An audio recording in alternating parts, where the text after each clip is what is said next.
อย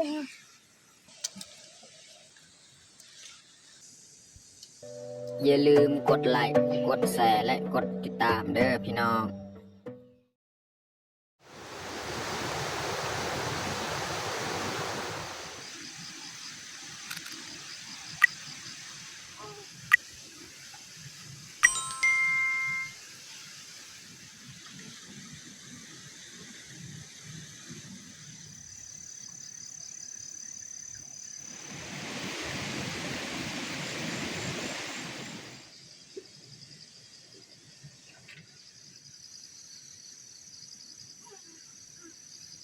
ครับสบายดีแล้วก็สวัสดีเบิร์ดสู่ผู้สุคนเนาะยินดีต้อนรับเข้าสู่สองดาวยืนเนาะแล้วก็มื้อนี้ก็พาลูกพาเมียเข้าให้คือเก่าเนาะก็คือมื้อนี้นี่เฮาพาเมียมาเสียหญ้าสวนพริกคือเก่าเพราะว่ายังบ่ทันแล้วเฮาต้องได้มาเสียตลอดเนาะแล้วก็มื้ออื่นมื้อฮือก็ไปสิฮอดบุญกินข้าวใหม่ของบ้านแล้วก็มื้อนี้เฮาสิเข้าไปเสียหญ้าส่วนพริกก่อนน่าจะแม่นมื้ออื่นนี่น่าจะเบิดแล้วเสียหญ้าส่วนพริกแล้วก็มื้อนี้เฮาก็ถือข้าวน้ามานำคือให้เฮามากินยามคือให้เนาะโอเคมีแต่ทุกคนติดตามเบิ่งติดตามชมกับพวกเฮาได้ยาวๆเลยครับตัวตีจอมเลยตัวตีอันเมียไปตักน้ำเนาะสีมาฮดนี่ต้นยะสูบต้นพริกที่เขาปลูกใหม่นี่ถ้าว่าเขาบ่ฮดมันก็ตายพี่น้องนี่ปลูกกับแม่เฒ่าวานมื้อซื่นนี่เมียมาปลูกกับแม่เฒ่านี่เขาต้องได้ฮด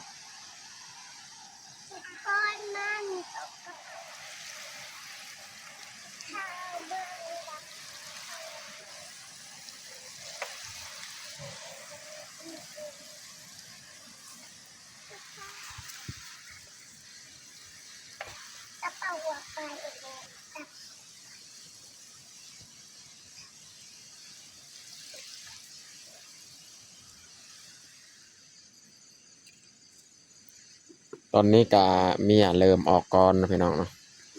ออกไปเสียหญ้าแล้วค่อยนี่สิเจียน้องแพงจักหน่อยบัดนอนน้องแพงนอนก็ลงมาเสียหญ้าน้ำเมียน้องแพงนี่ยังบ่ทันรับ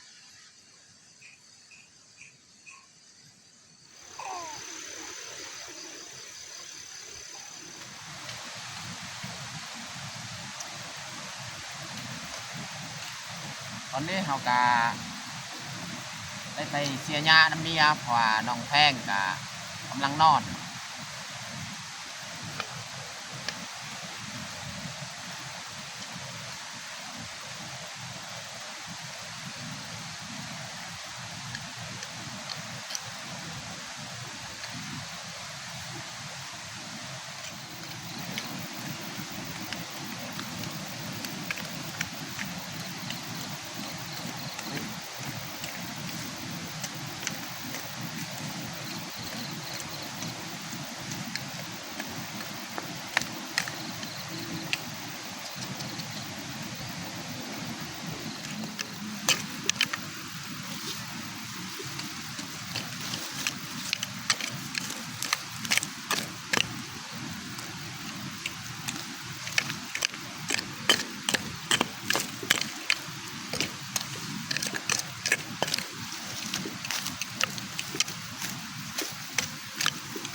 นี่พี่น้องเบิ่งหอมเป้มันจะป่งเลยงามๆหอมเป้ตามธรรมชาติ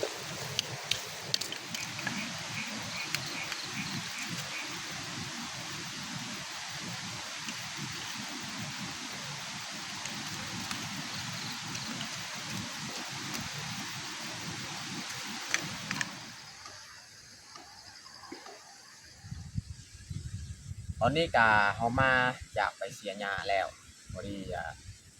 น้องแพงตื่นเลยตื่นใหม่ๆนี่แหละพอดีเขาสิไปเก็บพืชผักเนาะเขาสิมาเฮ็ดอาหารเที่ยงสิพาน้องพลอยไปเก็บผักเก็บพริกยังเนาะส่วนน้องแพงเนี่ยก็เชียร์ไปนำเนาะไปเก็บพืชผัก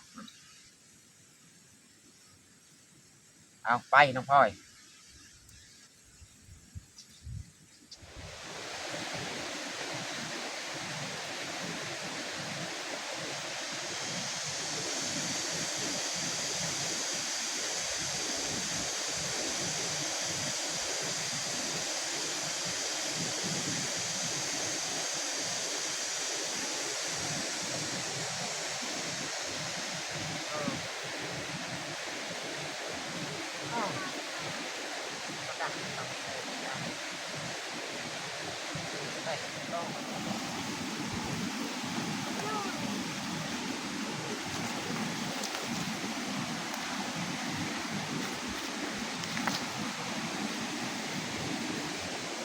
น้าเอา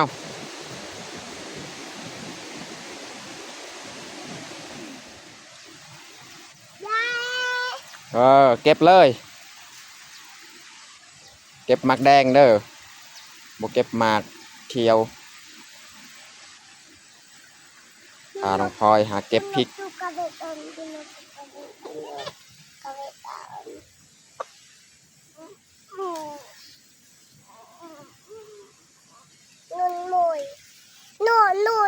ว้ายคือว่าหักแบบนั้นนี่เอาเก็บตัวนั้นอีกนี่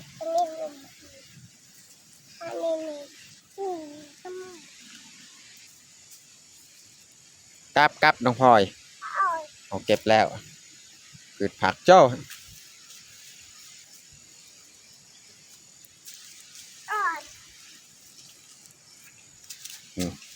น้องพลอยนี่เก็บฟืนไปนำเนาะเห็นไม้สั้นๆแบบนี้นี่เก็บเลย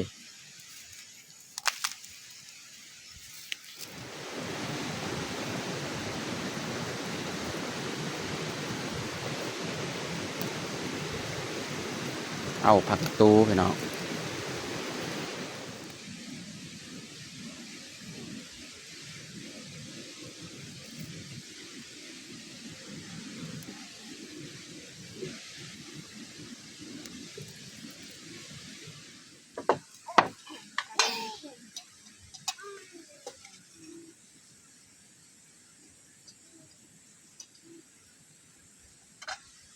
ตอนนี้กาเรียบร้อยเอาค่าน้องพลอยไปเก็บพืชผักเนาะพอดีเมียก็มานี่มาเบิ่งน้องแพงเพราะว่าถ้าว่าเมียบ่มากันแล้วยากเนาะสิเฮ็ดอาหารกันกินอันนี้ไปเก็บผักเมื่อกี้กะเจียไปนำเลยน้องแพงเอาไปน้องพลอยไปล้างผักไปถือเอา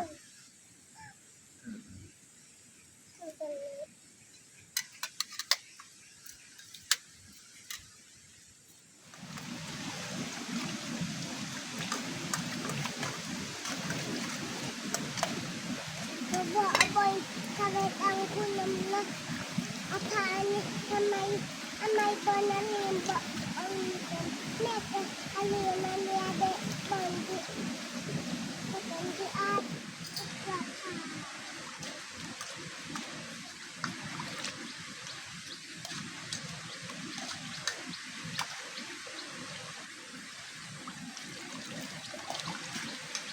เอาเรียน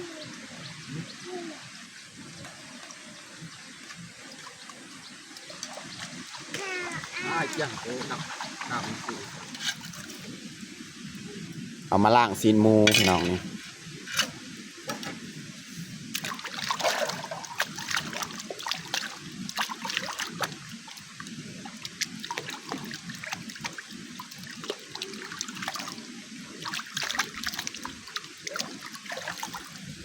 นี่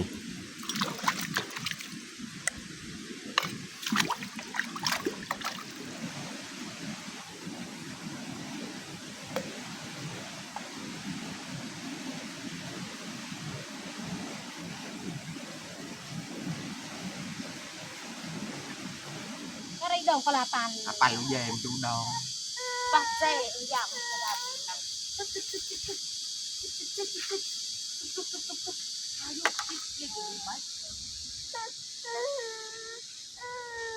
ตอนนี้เขาการล่างพักเรียบร้อย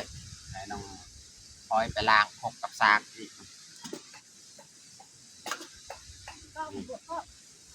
ไปซีนหมูพี่น้องครึ่งโลเอาซีมาต้มกับผักครึ่งนึงแล้วก็ปิ้งครึ่งนึงเนาะ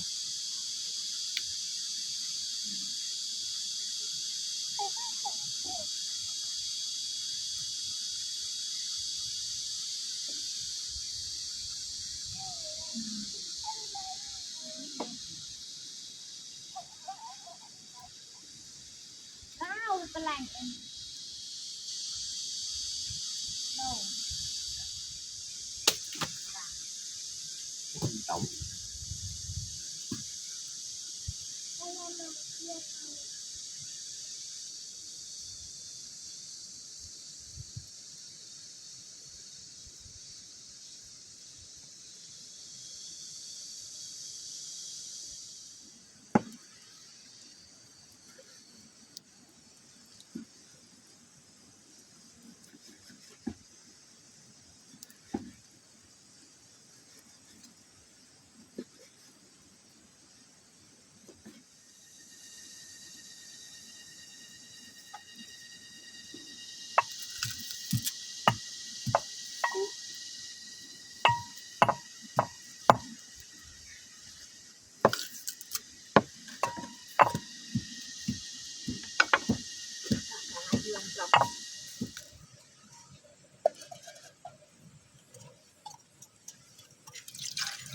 ใส่น้ำพี่น้องสิแกงเอา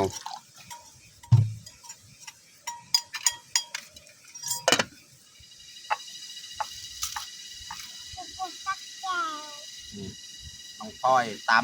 ำพริกกระเทียมหัวไข่เอายังมีน้องมีตึงบา5 บาทโต๊ะกัน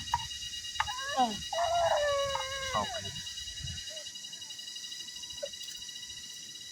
ละ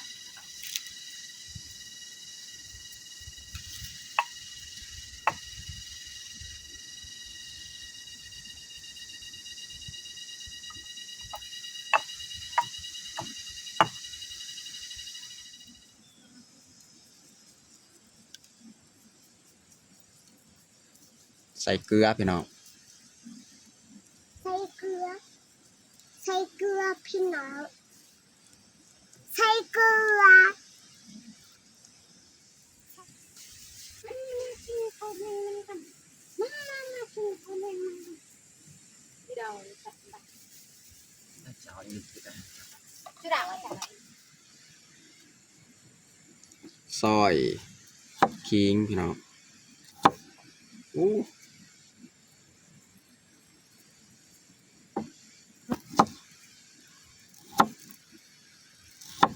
ได้แล้วสิ่งนี้พี่น้อง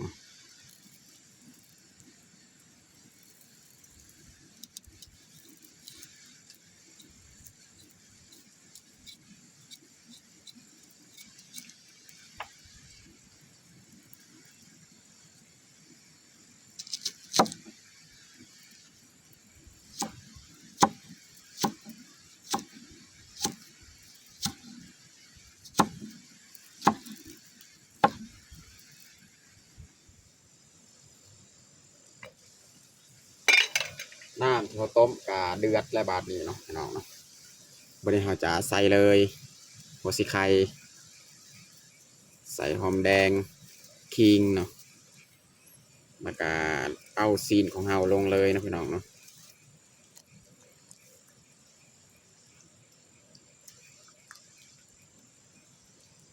เราจะปรุงบนเดียวเลยพี่น้องใส่เกลือเป็นนัวนี่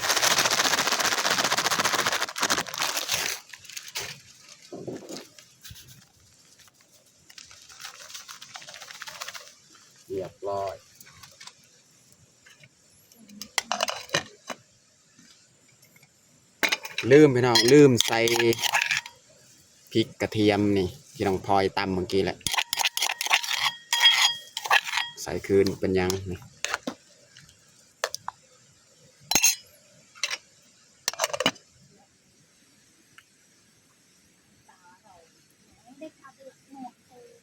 เราจะลองใส่ดอกนะพี่น้องเนาะดอกตกข้างในนี่เพราะว่า FC คอมเมนต์บอกให้ว่าเป็นยังเบายืงคือเอาดอกยอดอึนะคือว่าทิมนี่โอ้เรื่องนี่เป็นมาแซ่บกินแซ่บลองใส่ดูแต่ว่าปกติเนี่ยเฮ็ดกินเนี่ยเขาจะบริใส่ตัวนี้เขาจะทิมเดี๋ยวว่าครั้งนี้ลองใส่เบิ้งว่าสิแซ่บสำไร เลยก็เลยดูดาวลาวไอ้ข้ามันเจ็บขึ้นเขาจุดเนี่ยแต่ละมาอะไรนะใหม่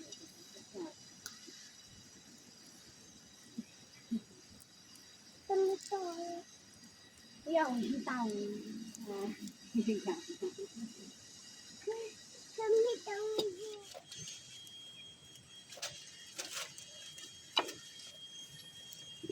พี่น้อง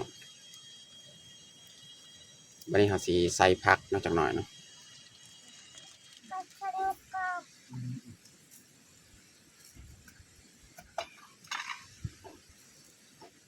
ใส่ผัก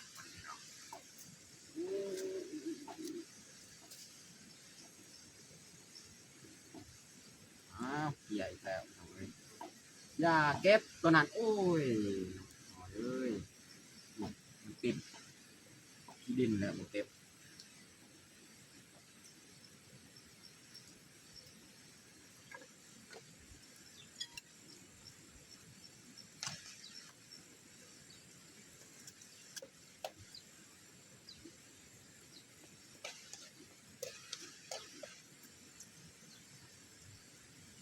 น้องแพงกะนอนนี่กดเสื้อปกให้น้องแพงนอน ให้พวกสยะ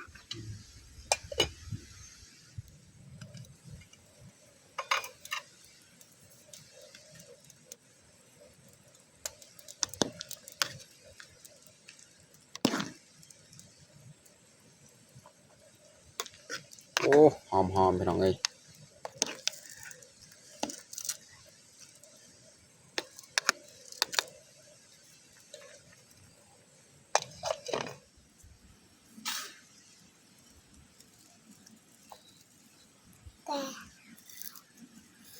อันนี้แมนหอม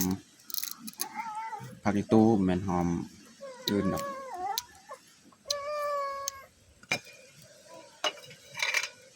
สุดท้ายเนี่ยเราจะใส่ผักอีตูเนาะสำหรับ ไอ้เจ้า แกงของเราก็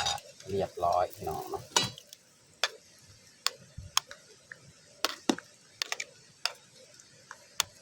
เรียบร้อยพี่น้องเอ้ยสดน้ำหยดจาด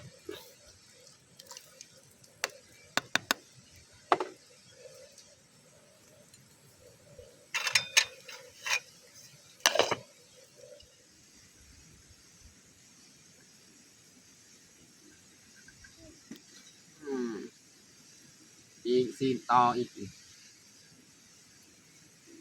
ปิ้งซีนอันนี้ก็ยังบ่โดนไปสิสุกเลยพี่น้อง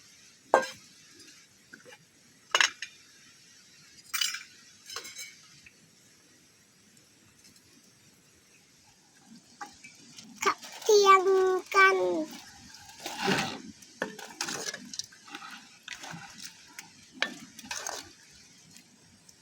สดน้ำพี่น้อง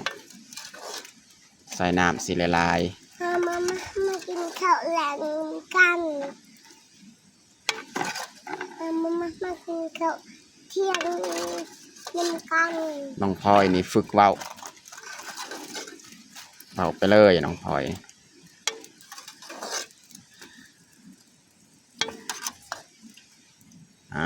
เรียบร้อยพี่น้องแกงของเรา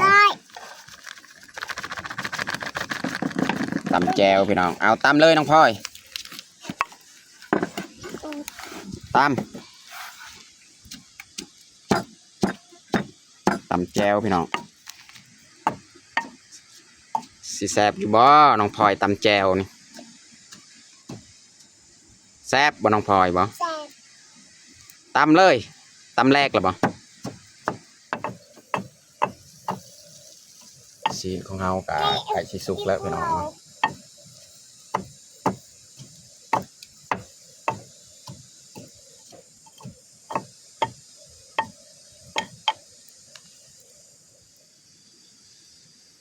ตอนนี้กะสุกเรียบร้อยพี่น้องเนาะสีของเฮา ว้าวว้าวที่ตรงนี้ใส่อืออืออือ อู้หอนพี่น้องเอ้ย ไอ้ โอ้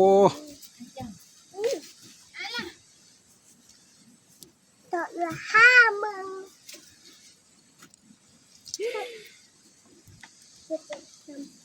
ตัวละ50,000 นี่พี่น้องเอ้ย ว้าวว้าว คักๆเลยพี่น้องเนาะ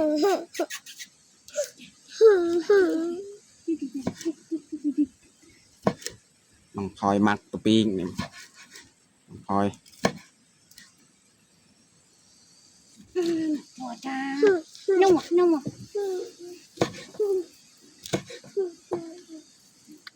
ลาเอาลามันนะตะวะไหลตึ้มเราเป็นอาบอกว่าเป็นอาเป่าตกอ่ะ ได้ยังเมื่อย เหมือนลา ตอนนี้กะเรียบร้อยแต่งข้าวเฮา เหมือนลา อันนี้แม่นเนื้อที่เฮาปิ้งเนาะ ก็แข็งแรง เหมือนลา แล้วก็มีแจวพี่น้องเนาะ เมื่อย แจว ทำไม ส่วนอันนี้แม่นปลาแกงน้ำสดนี่มันยังหลายในหม้อเนาะเอาตักไว้ประมาณนี้จังหน่อยจึงมาเอาไม้ถ้าว่ายังยากเนาะแล้วก็สำหรับอาหารเที่ยงของเฮาก็เบิดส่ำนี้แหละพี่น้องเนาะตอนนี้ก็เรียบร้อยเฮาแต่งข้าวของเฮาวันนี้เฮาจะลงมือกินข้าวเที่ยงเลยเอามาทุกคนมากินข้าวเที่ยงน้ำกันเอาน้องพลอยเอิ้นลุงปามกินข้าว กัน เป่าแห้งๆมาลุงป้ามากินข้าวเที่ยงน้ำกัน เอามามึงพามาเป็นข้าวยังกัน ข้าวเที่ยง เอามา อืม พามาเป็นข้าวเที่ยงกัน ตอนกับไล่เทื่อไล่ที่แล้วน้องพลอยบอกให้เบาข้าวเที่ยงเอาเบาข้าวแรงอีกมา ไม่จ่าย คุยน้ำกัน จ่าย มาเป็นข้าวยังกัน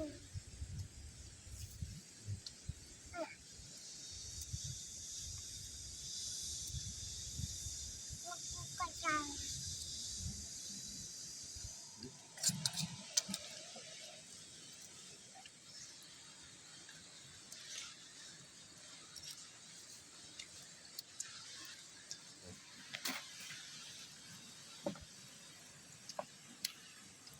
เอากินน้องพลอย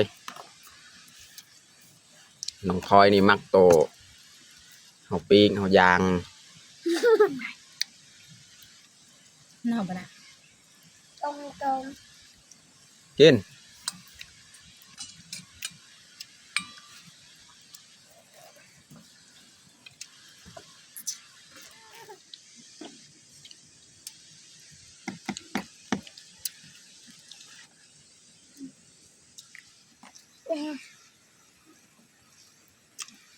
น้ำเลย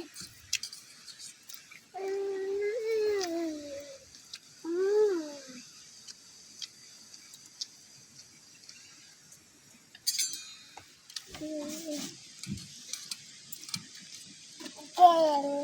เขาจะมึงจะหาเก่งใหญ่เก่งเงิน